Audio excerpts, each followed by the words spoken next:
So, a bit of a spontaneous one. I'm here with my very good friend Jacob. We are here in Granada. It's a Wednesday, I believe it's the 19th of February. And we're having a chat earlier, weren't we, about some things that we believe in, just some off the cuff topics, and we thought it'd be worth documenting them for friends and those that we love to see. And Absolutely, having an amazing time. We have are. some amazing conversations, and I think this will be a good one.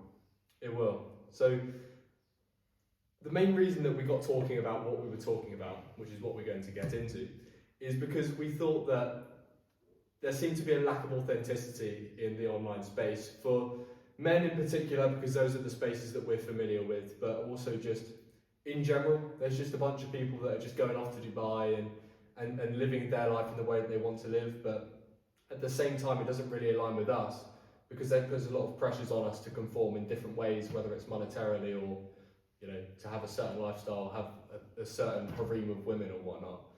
And that's something that we don't particularly believe is very good, right? Absolutely, and I think there's a lot of influencers out there that are very inauthentic with their younger audiences. I know I've definitely been affected with it in the past, where I've seen someone living a certain lifestyle that they're not actually living, or they've got there not the way they said they've done that, and it creates an effect where you're constantly trying to get that when it's really not possible, or at least it's not possible as fast as you think it is, because they've said that there's a certain way to do this, and realistically that's not how things work in the real world. Yeah, no, 100%.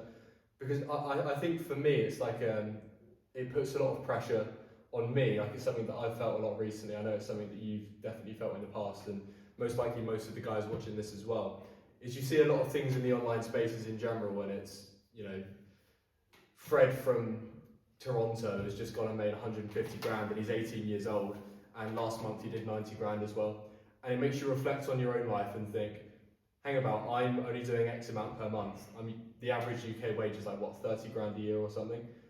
I'm doing around about that wage, and, you know, there's this guy who's just gone and done that in the last 10 days. It puts a lot of pressure on you to go and actually think, hang about, I need to be doing more than what I am. It's something that I've had a lot of issues with in the past, and like, would you say that's impacted you as well, and like those pressures? Definitely, and I think it's very dangerous the way the industry is going as well, because as young men, and a lot of you are who are watching, you are born with this undying ambition, and that's all you have. You have nothing. As soon as you're born, you have nothing except that ambition. If you lose that, you've literally got nothing. You're just going to settle. And I think the way the industry is going, you're constantly trying to compare yourself to others, trying to get yourself to this certain level at such a high speed, where when you don't reach that, you're like, do you know what, I might go back to college, I might go back to university. You're just going to settle, and that's the worst thing you can ever do, because you're going to be there, sat in a room in 20 years time, and you're like, why don't I just work a bit harder? And yeah. I'm not saying you need to be on that constant grind mindset, but you need to realise that you're not perfect, you're going to have issues, not every day is going to go the way you're going to want it to, but as long as on average you're having a pretty good day, you're constantly making progress, you're going to be alright, and you're going to get where you want to be. Yeah, 100%. I think that's a big thing there, is you don't have to be perfect all the time. I wake up at probably like 9, 10 a.m. Everyone online says you have to wake up at like 4 or 5. I wake up at 9, 10. I maybe work for, I don't know, 6, 7 hours a day, and then of an evening I'll go and watch, like, recently I've been watching Harry Potter. I've never seen any of it before. No, yeah, I know. Like, I'm on the 5th one. So recently I've been going through and watching those, and it's like, if I actually break my day down comparable to what people say you need to be doing, I'm not doing any of it, but I'm still making infinitely more progress than what I would have expected. And I think that's a big thing, is to actually compare yourself with yourself instead of Joe online, who you've never met, because it's not even the real world. Like, when was the last time you went out in the street and bumped into some geezer on the bus and he was making like 50k a month? It doesn't happen. Like, none of it happens. Do you know what, that's so true, and so many young guys within the industry, they're so detached from reality. And yes, they're working on important stuff, like going to the gym, working on their business, but you need to realise there are more important things as well, like actually becoming an interesting person. You and me, we're both into music, we're both into movies. If you speak to a lot of these young guys that are into this sort of Tate stuff online, like you can't have a conversation with them about, I don't know, what music do you like, or what's your favourite movie? It's like Or, oh, I don't really watch movies, don't really listen to music. You know, that's fine. Not everybody is, but they're very dull, boring people, and you don't want to be like that. Of course, you want to work hard. You want to do the hard work, but Hamza. yeah, do the hard work, especially when you don't feel like it. In 20 years' time, you're gonna be a very dull person unless you actually enjoy your time by travelling like we've done. Me and James, we met in Thailand, we had a great time. I think, how many countries we've been to since then? God knows. I feel like I've most likely met you in more places outside of England than what I've actually met you in England. I think we've probably met 3 times in England, then Spain 3-4 times, Budapest, Thailand. I'm sure there's a couple of others as well. Yeah. We lived together in Thailand for a month. Yeah. But yeah, it's genuinely scary though how distorted people are led to believe reality is when it really isn't. Because as I say, like you go and look in the street, and the people that are in the street aren't the people that you see online. Yeah. And it's so refreshing. Like lately, you've been putting stuff on Instagram, and I've been saying, like, mate, this is so inspiring to see. And the thing is, the stuff that I will say is the most inspiring is the most bland stuff. It'll be like a picture of you with your laptop having a coffee. Or this morning, a mutual friend of ours put on Instagram him literally just with a coffee in hand. I was sat in a cafe in the city centre of Granada this morning on my laptop at about 9 a.m. and I just sat there and I was like, mate, there's other people in the world just doing the same stuff as me. And that was the most motivating thing. It wasn't going and looking and seeing like all the cars or the women, anything like that. It was just seeing like some random guy who I've met once have a coffee in his hand. I was like, there's other people in the world doing the same stuff. That's true, and that goes back to my point about being detached from reality. There are real people in the world, and although they might not be into this self-improvement stuff, which we're all so obsessed with, you know what, it's great. But I got to a point when, a couple of years ago, where I sort of looked down upon people who weren't into the same stuff I was, i.e. gym, business, reading. I was like, oh, how do people live like this? And do you know what really changed it for me? I used to work with someone, he's one of my best mates now, you know him. I do. Yeah. He worked on the bar, I was in the kitchen, and we just got talking. Turns out we watched the same YouTuber who was doing the self-improvement stuff. A couple of weeks later, go hit the gym together, did a bit of Muay Thai. A month later, went to Thailand, met some pretty big influencers I've been watching. You met me? Met this man. I'm the big influencer. Yeah. Then a few months later, joined another networking group, watched another massive influencer I've been watching for probably past 3 years, and things really do compound from there. Now you're in his house. Yeah, exactly. Here in one of house, Granada, it's amazing. Yeah. But things really do compound from there. So don't be afraid of just speaking to real people in the real world. Don't listen to people saying, well, it's sort of true, you're the sum of the 5 people you're around most.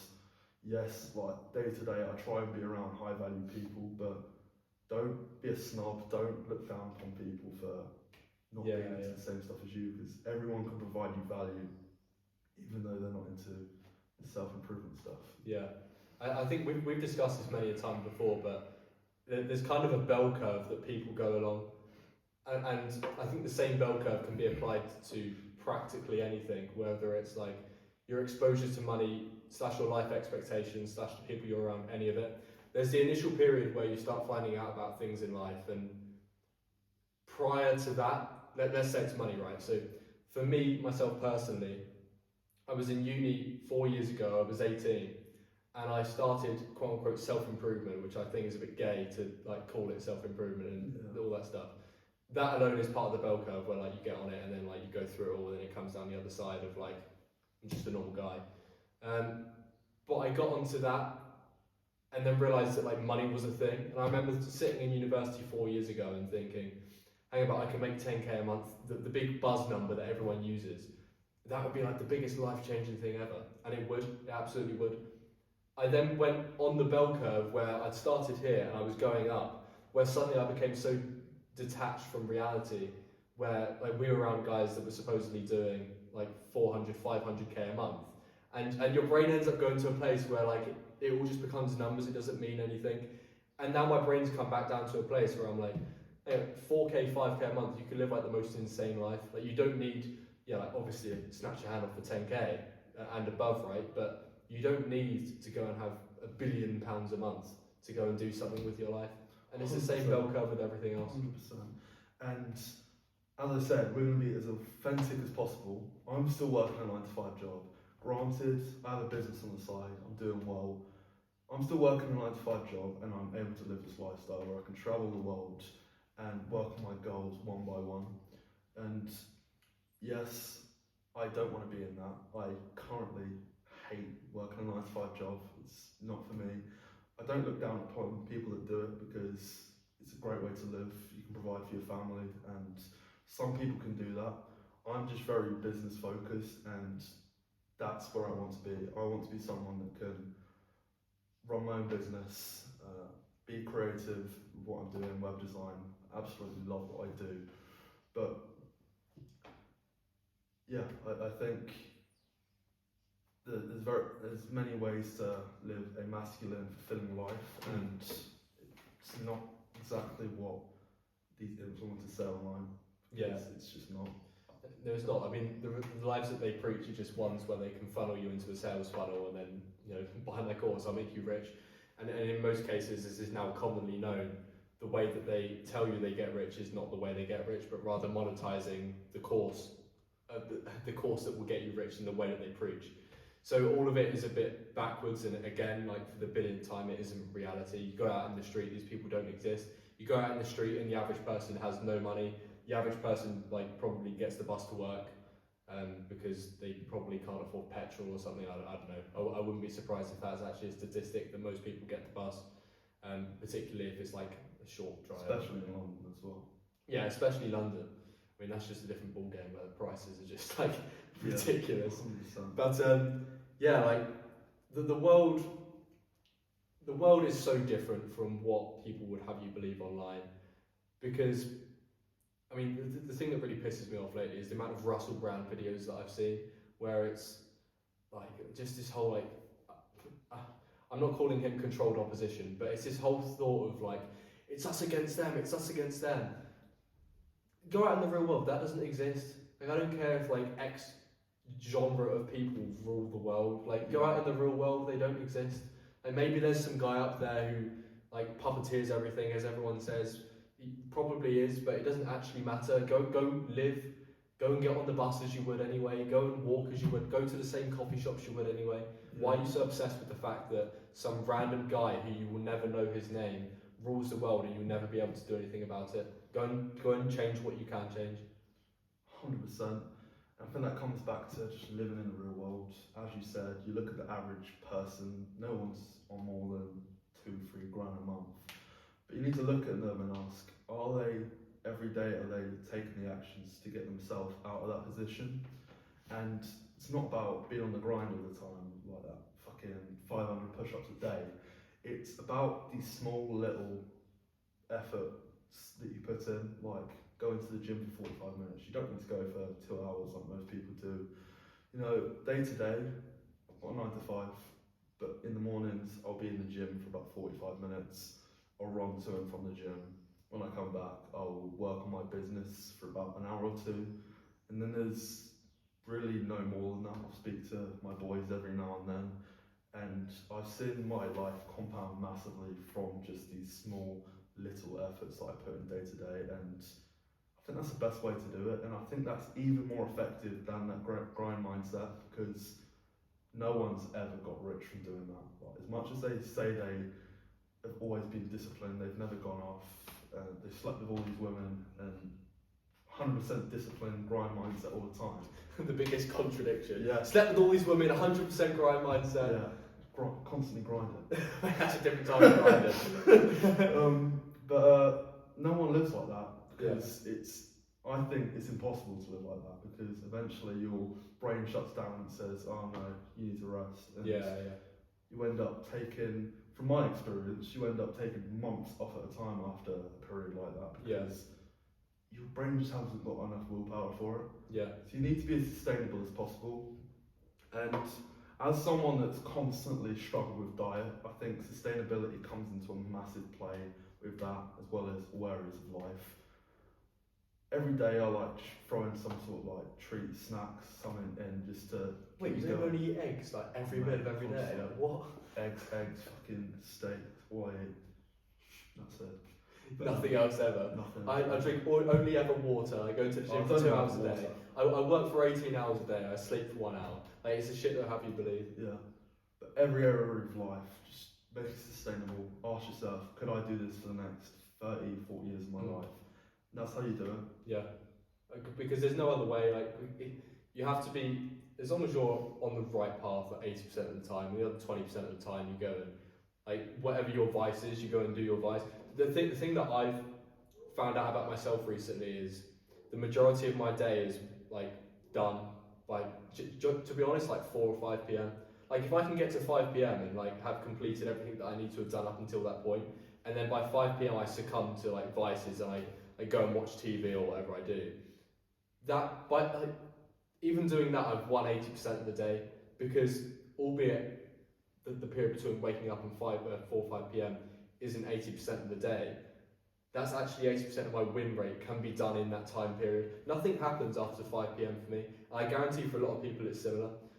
Maybe, it depends on your lifestyle. If you're working an in-person 9 to 5, maybe you come back and then you start working on something else, whatever. So it's definitely circumstantial. Is that a word, circumstantial? You should know.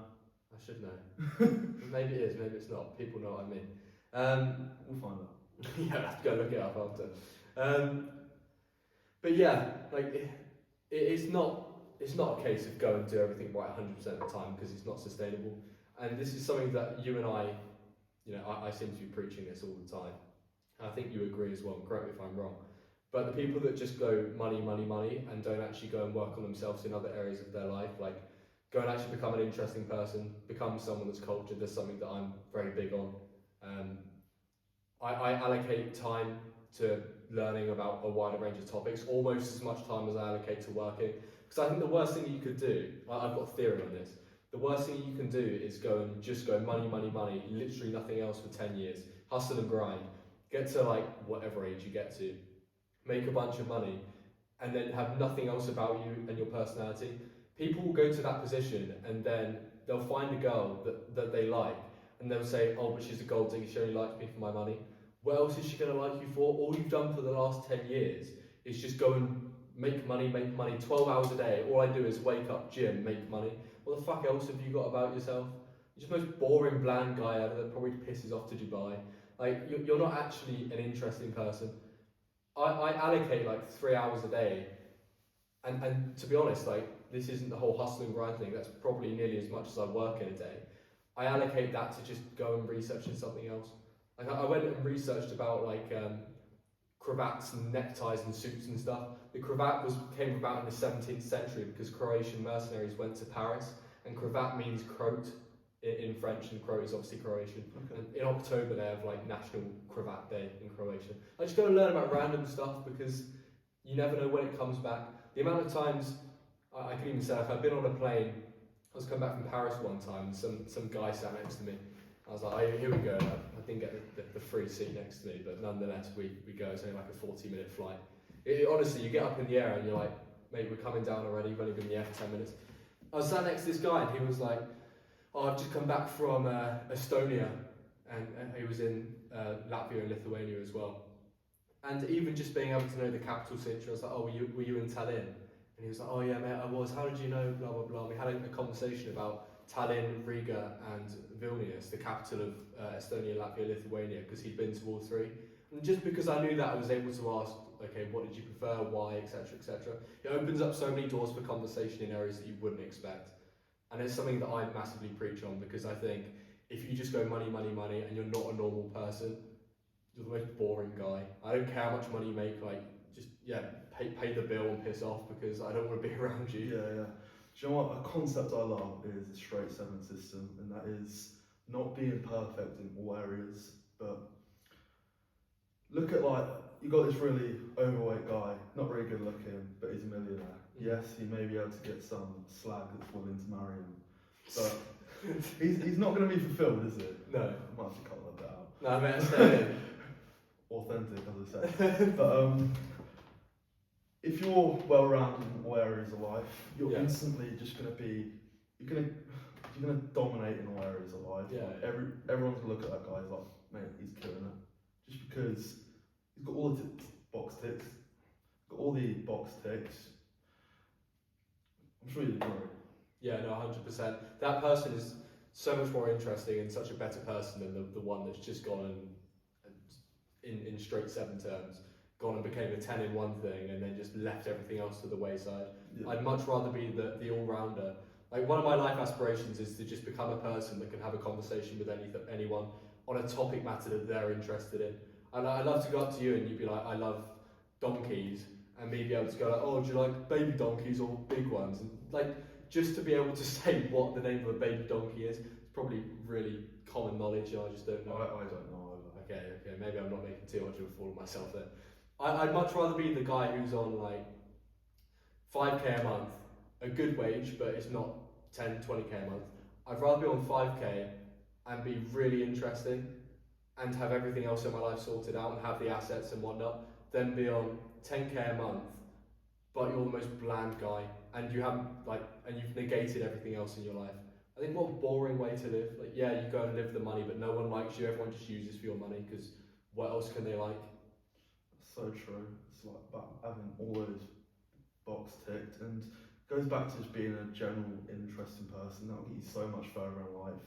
Even if you're trying to get that job you really want, even if you're trying to land a client, if you're able to find something instantly that you can relate with somebody about, like even if it's going to the gym or being on holiday to Portugal, wherever it may be, if you can relate with someone on a human level like that, it just takes you so much further in life. Yeah, so true. I think like the thing is with my life, the thing that I found is it's so easy to present it in a way in which it seems so fun and interesting, and that's something that Instagram is able to do, and it's a positive as much as it is a negative. Because in reality, my life is 90% I wake up, probably the same as you. Well, you have an in-person job, so it's a bit different. But wake up, go to a coffee shop, come back home, and think, why haven't I done more today? And actually, this isn't what I was going to say, but I'll change topic. And I found out that it's in those times. This is a completely different topic change. I'm quite a big overthinker. I've realised this about myself in the last 6 months. And I've realised that it's only in the times when I'm not doing something that is fulfilling that I'm overthinking. And this is something that I said to you the other day. Right. It will be when I'm relaxing of an evening and I'm sitting watching Harry Potter, as I referenced earlier. That's when I'll sit there and my brain will get going. And I've had a realisation, I'll be intrigued to see what you think of this. I don't think I've actually explained it to you. That overthinking is all internal insecurities coming out. Because if it's about any select thought, nothing comes into mind as to what it could be about at the moment.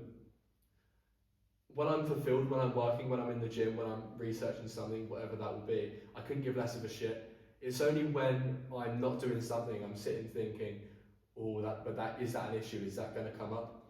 And that's only because it's your brain saying you're not doing enough, you need to be doing more, and it's trying to motivate you to do more.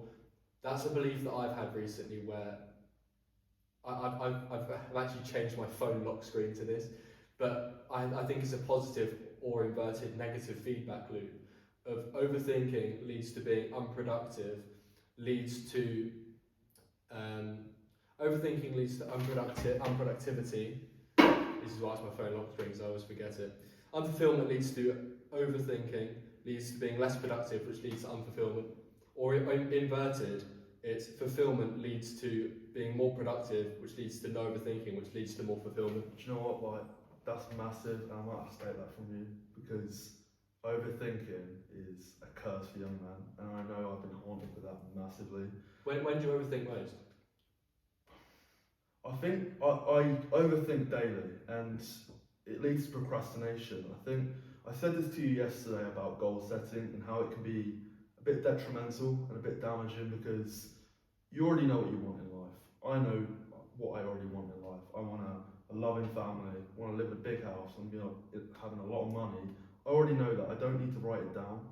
I think when you start writing all these goals all the time, it just leads to overthinking, and one, it wastes time, and two, just stop you getting where you want to go in life. Yeah.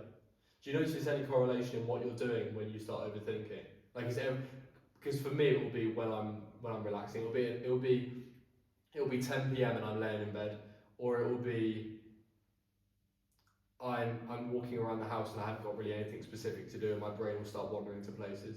Do you notice that there's any correlation in what you're doing and your brain going, hang about, am I doing enough, or whatever you overthink about?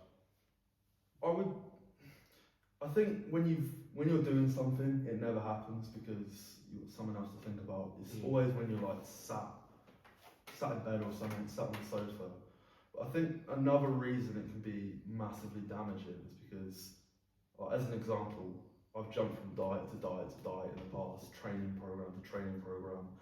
That's not how you make progress. Life needs to be monogamous. You need to do the same things every single day. Like, even, I don't know if you've tried keto before, I've done it myself, like a no carb diet. I was set on the idea that the way to lose weight is by cutting carbs out. You can eat as much as you want. That's all water retention. You just lose water in your face. It's nothing to do with like actually losing body fat. Yeah. And I got stuck on that idea for ages, and you very much need that grind mindset for the keto carnivore sort of diet. And I tried it for so long, and I ended up just getting to a state where I was like, oh, fuck this self-improvement stuff. I was gonna go ahead, settle, just start dating again, try out a girlfriend, date if you want to, but I'm not at the stage in my life when I'm looking for something like that at the moment. I've got a lot to work on. But I was just ready to settle, just give up the gym, and Give up the gym? yeah, literally, like, you get to a point like that where you've worked so hard and you've not seen the results you want to. Fuck it. And like, there's so many areas of life, and that's why I absolutely hate this industry at the minute, because it's just giving men unrealistic advice. It's like, that's not how the real world works. Yeah. I'm sure everyone watching, I'm sure you know like people in the real world who aren't in this industry that are absolutely killing it, but they're not in the industry. Yeah. Like, how did they get there? Did they get there from doing just a million push-ups every day? No, they're just normal guys that just like go about their life. Just made the right choices. Yeah, that's what I think I am, and that's what I hope people perceive me as. It's just a normal person that likes to make the right decisions and likes to do the right things. Because I think the worst thing that you could be labelled as is someone that's just like chronically online, and that's an issue that I see.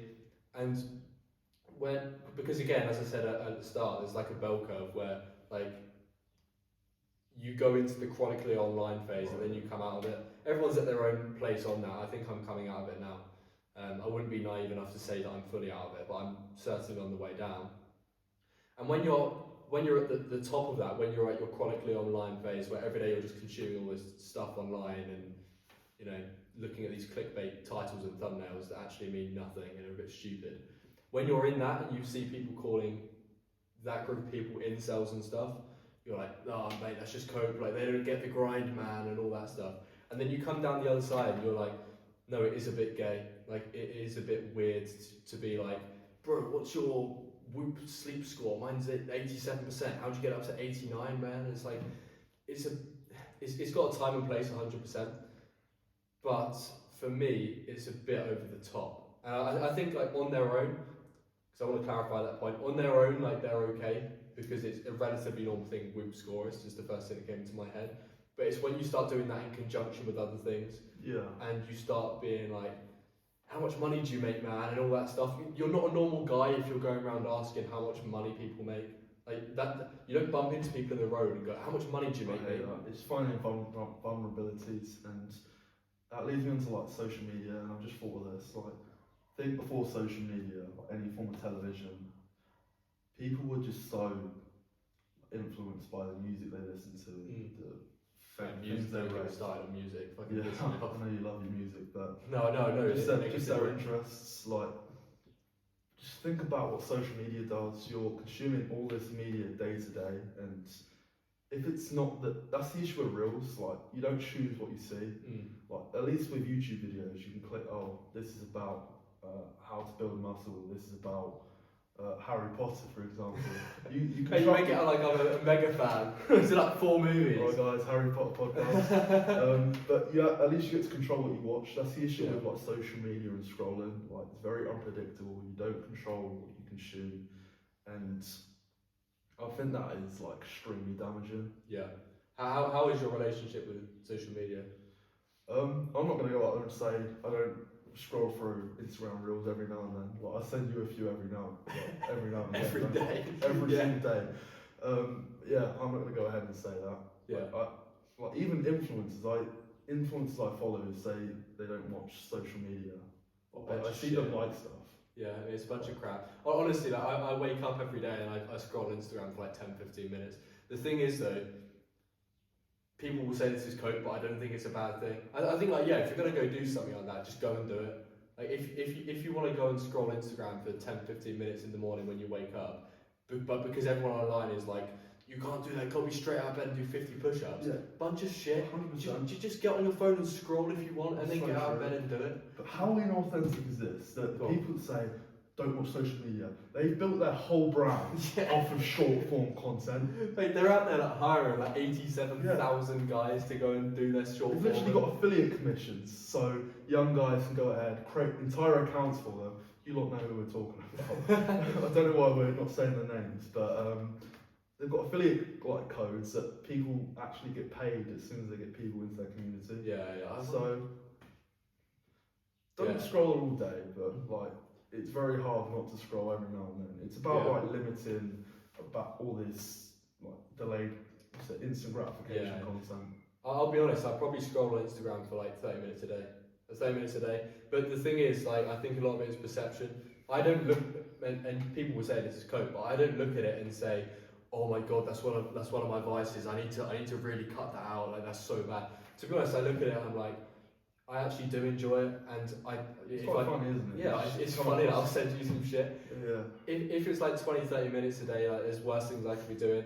And because I don't perceive it as a bad thing, I don't sit here going like, man, I can't tell anyone about my scrolling on Instagram addiction, because I'm just a normal guy that just does normal things, and like that's just a pretty normal thing to do. Like people just pretend they're perfect. This is where the whole like I wake up at 4 a.m. and do my 57 deep work blocks comes from. Yeah.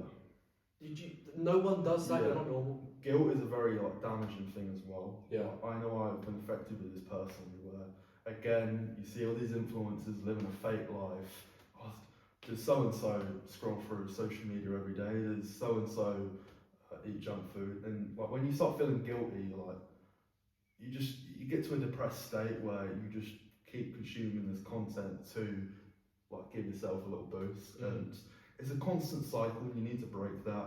Again, it's all about sustainability, whether it's diet, going to the gym, working on your business. Just do something every day to improve your life. Yeah. And like that will compound. Even if it's 10 minutes a day, like an hour and 10 minutes this week, you've been to the gym, like it's an hour more than last week. Yeah.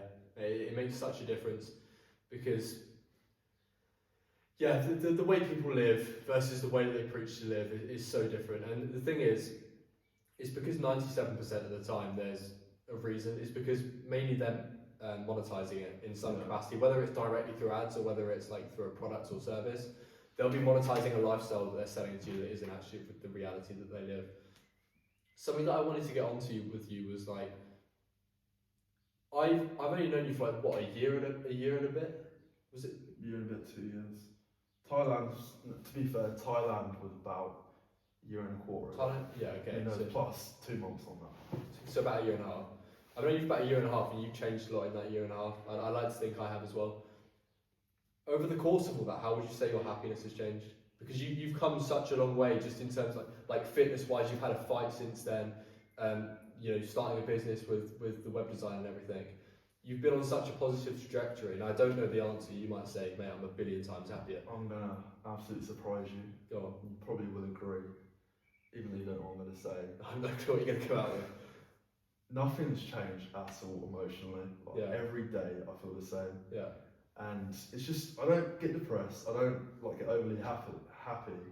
80% of the time, it's just like a baseline. Like I'm not overly fulfilled in my life. I want to get further, and that's where you want to be. What's the other 20%? I guess 10% of the time, everyone gets a bit depressed all the time, and Yeah. 10% like, oh mate, like, I'm fucking killing them. Yeah, that's interesting. I'd say that mentally, I'd say that about 10% of the time I'm like, I have the best life in the world. Probably about 35% of the time I'm like, what the fuck am I doing in my life? And then whatever the rest is, was that 65% of the time, I'm like, I'm optimistic. But probably whatever I said, 35% of the time, I'm like, the fuck is going on? But I think that's important to say because everyone's, particularly because of social media, but also everyone would have you believe that everything is all rosy all the time. The reason I bring this up is because I haven't. People say that they need like financial freedom, time freedom, location freedom, all that stuff. The last year, since October of when we went to Thailand, so a year and a half ago, I haven't worked a job in person, and I'm in a very fortunate place now where I can work where I want, practically when I want, and yet I'm still in a place where 35% of the time I'm like, what the fuck am I doing with my life? I think that's so important to highlight because people put so much emphasis on leaving their job and doing all that side of things. But when it actually happens, I'm no happier now than what I was when I was in uni 4 years ago, just like getting drunk. When I was just locked in my room at uni, separated from my flatmates by my own accord, thinking I want to make something of myself. I'm no happier than that person. I'd actually look back and say that person was probably happier than me. And yet we're sat in this lovely house in this lovely city, Granada, and it's like, That's the thing, like, nothing emotionally really changes. You just change what you get happy about, and you change what's hard about your life. For instance, like, I probably still struggle with lust because like, back then I was probably scrolling through social media all the time, seeing all these beautiful women that I'm not able to talk to. just a horny guy.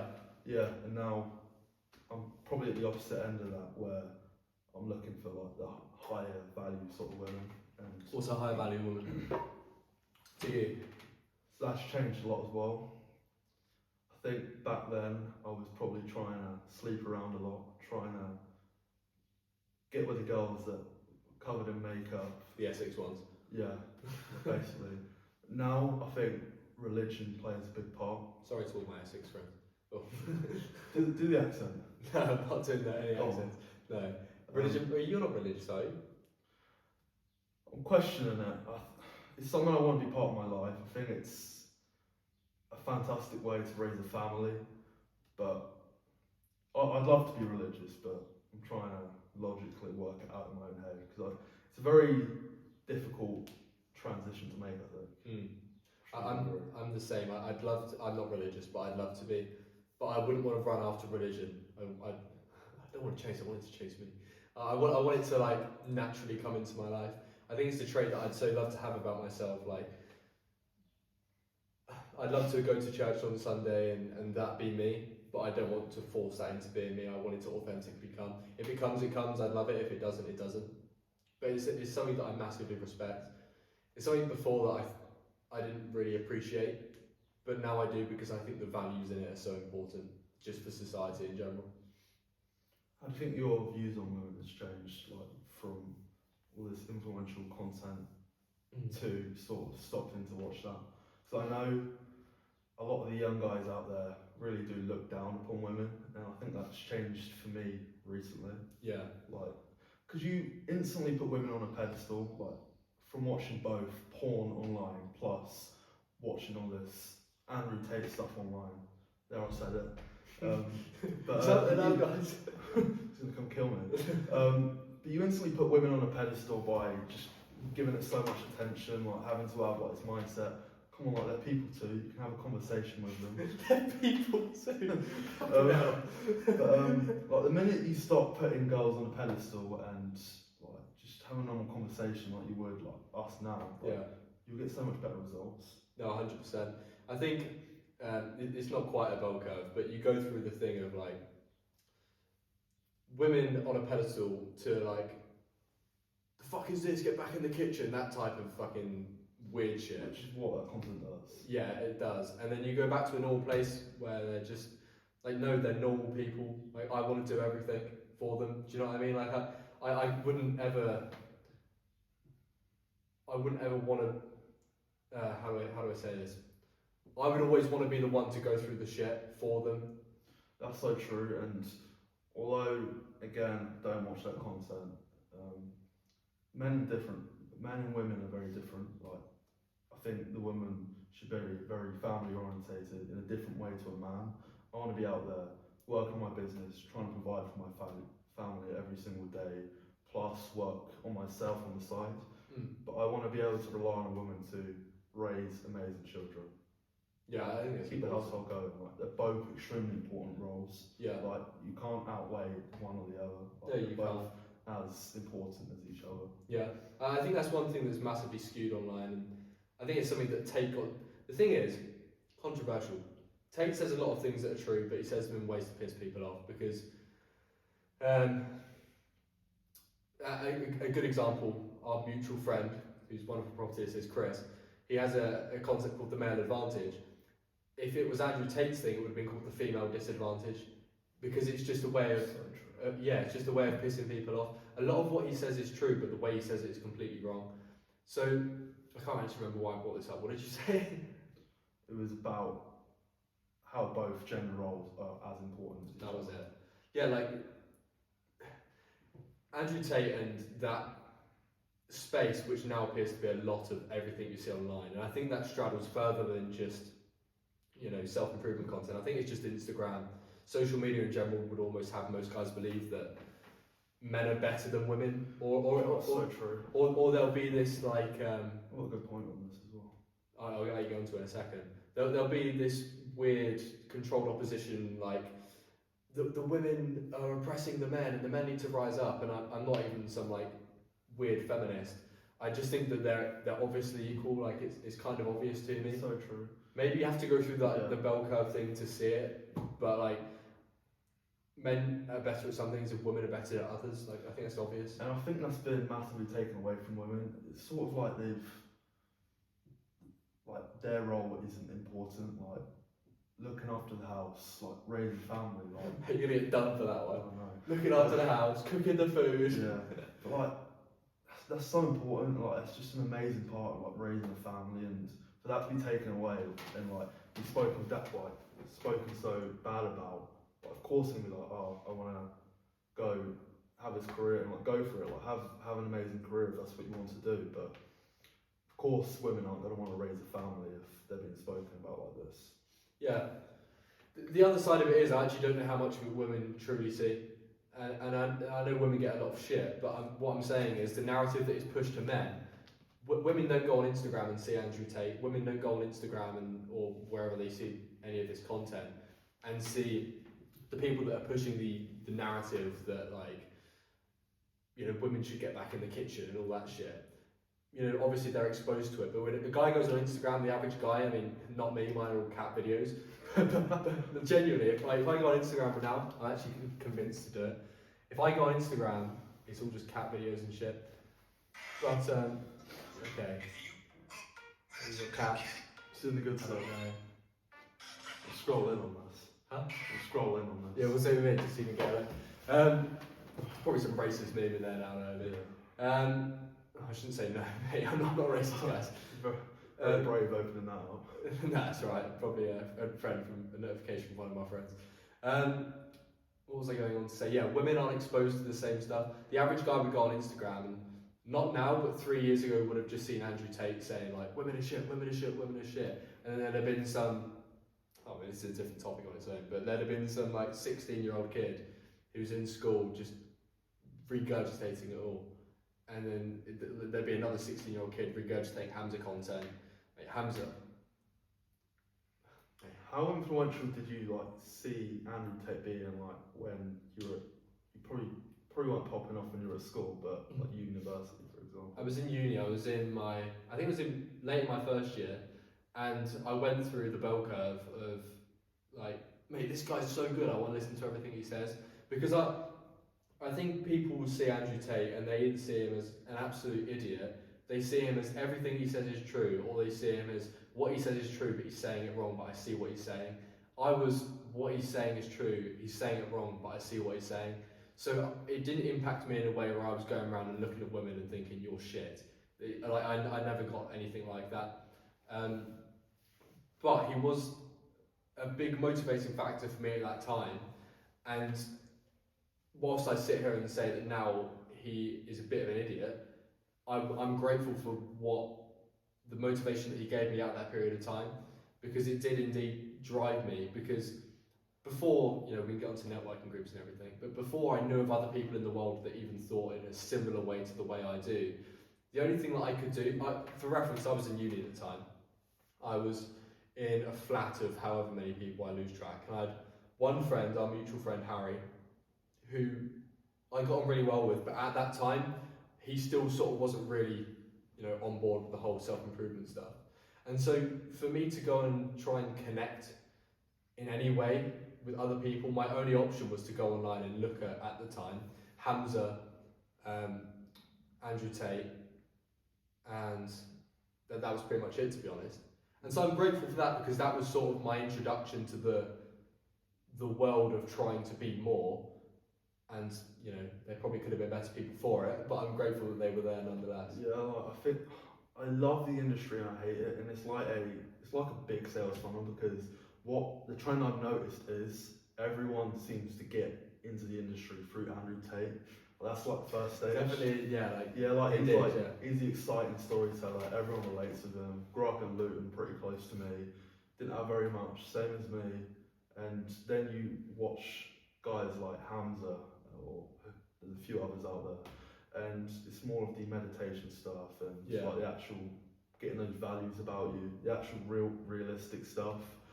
And then eventually I ended up just watching Chris, as we spoke about, and I think it just goes from there. You just meet the right people. Just talk about networking groups. What groups are you in? My favourite topic. Oh, hey, this comes under the umbrella of like when you first meet someone, they're like, what do you do? So how much money do you make? So what's your Whoop sleep score? Like, what's your network? Like, networking groups. There's something that I'm incredibly grateful for. I do take the piss a bit. I don't take the piss out of networking because it is genuinely amazing. But best one off. 100%. But like the buzz terms that I've just gone into. When you first meet someone, typically in a network, it's oh hi, my name's James. What do you do? Oh really? How long have you been doing that? Oh, how much money do you make? Is that what you do day to day? Is that all you do? Like business? Yeah. How about we a real conversation? Yeah, drop the script. Yeah. Like, honestly, this is my rant about networking groups. They're genuinely amazing. And you meet so many amazing people through them. I've indirectly met you through our mutual friend who I met through a networking group. Practically every friend in my life presently is through a networking group. They are amazing, but there is certainly the period of like, okay, I may as well just walk around with a sticker on me that says, hi, my name's James, I'm a day trader, I make this much money. It's like holy cow. Yeah, like, Jesus Christ. But, go on. Butterfly effect is something I wanted to talk about, and it's just so crazy. If I didn't meet that one person who's our mutual friend, from work that one time, a 9 to 5 job, I wouldn't be sat here right now. Who knows what I'd be doing right now if it weren't for just meeting one person and having a good conversation with them. And that's why gym's important again. You need to be interested in so many areas of life. All the different 9 to 5 jobs I've had, they've all taught me something. Probably not enjoyed any of them, but I've worked in many different industries and I've just learned so much from that. Yeah. And it goes to show you can relate with anyone on almost anything. 100%. What do you think got you started on all this? Because evidently going down the route of watching Hamza and spending infinite hours on YouTube understanding that content and then doing all the other stuff, that's not a normal thing to do. What got you, and I'm not saying that as in mate, how did you get started? Because you're so special. I'm actually saying because it's a bit weird. I'm the same as well. Yeah. It's not normal, it's a bit weird. We're fucking cretins. Genuinely. What got you started? Literally, I was at such a low point in my life. It was all during COVID. about 117 kilos in wow. my... What are you now for reference? 94, 93. Jesus. So 23 kilos more? I don't think I've gone above 100 since then. But obviously we're all stuck, locked in our homes, everyone probably was a bit unhealthy at that point, and was having no attention from women, very unfit, as I said, just generally felt shit. Like when you eat shit, you feel shit, basically. And I was like, it's just something's got to change, or I'm gonna live a very, very awful life. So I think that was it for me, just literally hating the state I was in. Yeah. I think that's it. What's the story of yourself? I've got a story that I've certainly never said publicly. I've maybe said it to two people. You should probably know the outline of it. But I was a pretty like normal guy in school. Like I wasn't anything special. I was in effectively set 3. So I went to a school that was segregated by gender. So there was set 1 mixed, because if you were clever enough, then you were able to be with the opposite gender. So mixed meant man and woman. So there was set 1 mixed, and then set 1, and then set 2, set 3, set 4. I was in set 2, so I was like a slap bang average student. I actually don't know how my grades compare. I got like A's, B's, and C's. I don't know if that's average or not. Probably above average, I think. Maybe, I don't know. Socially, I was like nothing special. And I was going off to uni. I went to uni in Oxford, to Oxford Brookes. It's not the Oxford, it's actually not great university, I don't think. I actually don't know. I did basically no research. I just thought Oxford's a nice city, I may as well go there. And I was in a place in school where I was nothing special, and university was my opportunity to figure myself out socially, become the guy that I wanted to be socially, go and move away and you know, go and live a fun life. I never drank or anything like that prior to uni. I'd never been to a nightclub, never done any drugs, anything like that. It was an opportunity for me to go and be someone completely different, to be the person that I wasn't in school. And so before university, I like set up all of the social groups within my flat, within the blocks and everything, and I became an instigator of different things, all the parties, etc. And literally within the first week, there was a girl that I liked, and you know, everything was going well socially, and it was like, wow, this is so early days, but it seems like what I'd planned and what I hoped is beginning to get put into place. And then things happened, and then I ended up saying, well, basically I ended up falling out with the girl, and so because she was in the flat as well, in case I forgot to mention, I ended up distancing myself from the rest of the flat. I ended up locking myself in my room for the rest of the year, and suddenly within literally the case of a week, I had gone from setting these expectations, getting them and being like, Jesus Christ, this is so much fun, and then just going to bang, I'm locked in my room, which was probably the size of your average bathroom, and there was pretty much nothing else to do other than go and be the strange guy that watches YouTube videos and research random stuff. Day trades of that. Yeah, well, at the time, no, but yeah. But yeah, that's how I got started. And yeah, I think it takes something weird or something extreme to get you to a position where you want to do something different. Well, that's interesting though, because you've told me parts of that story, but I wasn't really sure. That's quite interesting that you go from like planning all these social events with your mates and stuff to like you're very much like planning all the sort of events and stuff between our group now. I think that's very interesting. Yeah, I think it's something that I've nearly always had in me. It's something that I like doing. I actually wouldn't say I'm an extrovert at all. I think I'm an introvert with a good social battery. So I also think that I don't really give a shit, and I just say what I think to people, which I think converts into just like when I'm organising stuff, I'll be like, guys, just come there like this time. I don't really care if you say yes or no, like it's just gonna happen. Yeah. So that in that sense it converts well. But yeah, it's interesting. I hadn't really thought about it. Yeah.